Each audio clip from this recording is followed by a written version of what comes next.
राधे राधे दोस्तों क्या आपको पता है कि एक बार रुक्मिणी के पति कृष्ण को उनके भक्त ने गलत नाम से पुकारा था। तब क्या किया था रुक्मिणी ने। दोस्तों, आज हम आपको रुक्मिणी और कृष्ण की एक ऐसी सच्ची घटना के बारे में बताएंगे जो द्वारिका में सत्य में हुई थी। ये कहानी है धन्ना नाम के कृष्ण भक्त की। दोस्तों, धन्ना बहुत ही गरीब था, इसलिए एक संत ने उस पर दया करके उसे कृष्ण चंद्र नाम जपने को कहा। उस संत को धन्या पर दया इसलिए आई क्योंकि बहुत मेहनत करने पर भी धन्ना को 2 समय का खाना जुटाना भी मुश्किल हो जाता था। उस संत ने धन्ना से कहा, यदि कृष्ण चंद्र नाम रटते रहोगे तो तुम्हारी गरीबी खत्म हो जाएगी और तुम सुखी रहने लगोगे। तब धन्ना ने संत की बात पर विश्वास करके कृष्ण चंद्र नाम रटना शुरू कर दिया।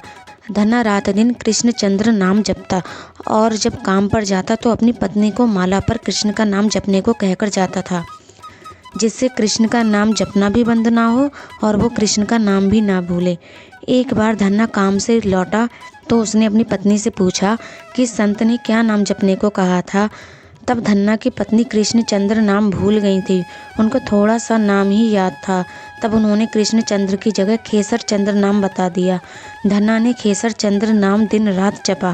धन्ना ने खेसर चंद्र नाम इतना जप किया कि उनके नाम जप की आवाज़ बैकुंठ तक पहुंच गई। बैकुंठ में जब रुक्मिणी कृष्ण ने धन्ना की आवाज़ सुनी तो रुक्मिणी ने लीला करते हुए कृष्ण से कहा कि प्रभु, ये धन्ना आपको नहीं बुला रहा है, ये तो किसी खेसर चंद्र को बुला रहा है, इसलिए आप इसको दर्शन कैसे दे सकते हैं।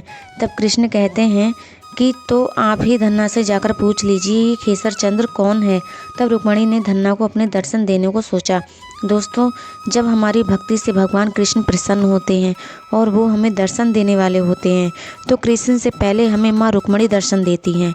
रुक्मिणी जी धन्ना के सामने एक आम स्त्री के रूप में प्रकट हुई और उन्होंने धन्ना की परीक्षा लेते हुए पूछा कि आप किसका नाम जप कर रहे हैं, कौन है ये खेसर चंद्र।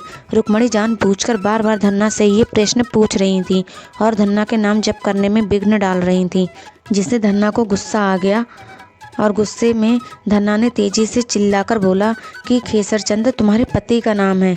रुक्मिणी जी ये जवाब सुनकर सोच में पड़ गई क्योंकि धन्ना का जवाब बिल्कुल सही था। तब रुक्मिणी जी कृष्ण के पास आई और पूछा कि प्रभु, आपका नाम खेसर चंद्र कैसे पड़ा। तब कृष्ण रुक्मिणी को बताते हैं कि बचपन में जब माँ यशोदा मुझे घुटनों के बल चलने का प्रयास कराती थी तब मैं धरती पर छाती रगड़कर चलता था।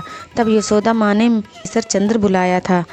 भक्त मुझे जिस भी नाम से बुलाएं, सब नाम तो मेरे ही हैं। भक्त की भक्ति में विश्वास करना चाहिए। भक्त मुझे याद करता रहे, तब मैं कोई भी नाम से उसके पास चला जाऊंगा। संसार का हर एक अक्षर मैं ही हूँ और मेरे भक्त जब इनमें से किसी भी अक्षर को मिलाकर किसी भी नाम से मुझे पुकारते हैं तो मैं उन्हें अपने दर्शन जरूर देता हूँ। वीडियो अच्छी लगी हो तो लाइक, सब्सक्राइब एंड शेयर जरूर करें।